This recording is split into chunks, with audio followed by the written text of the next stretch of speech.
Millie Fierce by Jane Manning. Read by Big Papa Scott. Millie was too short to be tall, too quiet to be loud, and too plain to be fancy. When she spoke at show and tell, hardly anyone listened.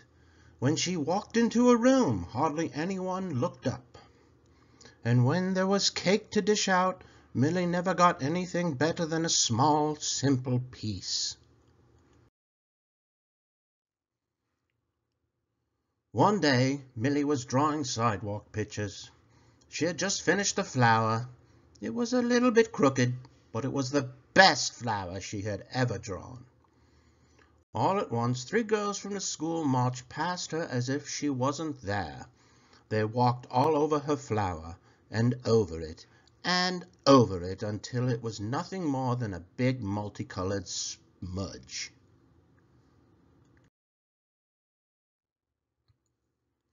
Millie sat there long after the girls had passed. She looked at the smudge. "That's me," she said. Millie was tired of feeling like a smudge. She didn't like it, not one bit. A new feeling rumbled inside her. Millie stood. "I'm not a smudge," she said, so loudly it surprised her. That's when Millie became fierce. Millie frizzed out her hair and made the crazy eye. She looked in the mirror and growled. "Look at me and my ferocity," she yelled. Grandpa Edwin noticed. She stomped around in Grandpa's noisy boots, even though it made her toes tingle, and she filed each of her nails to a tiny point. "They are short, but they are sharp," she said. She scratched them slowly down the chalkboard. The class noticed. For Millie Fierce, no line was too long to barge in front of, no food was too tasty to flick across the table. Now people looked Millie Fierce right in the eye. They were mad and said, "Shh!" with angry faces, but they noticed her.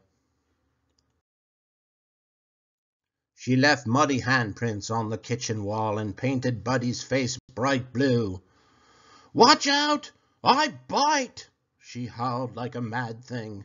The moon noticed. Little by little, people would sit farther and farther away from her.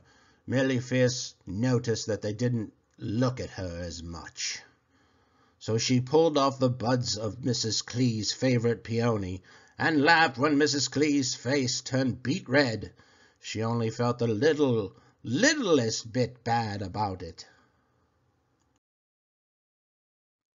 At school, during Jackie Raymond's birthday party, Millie Fierce danced on a chair like a monkey, but no one watched her, not even to scowl.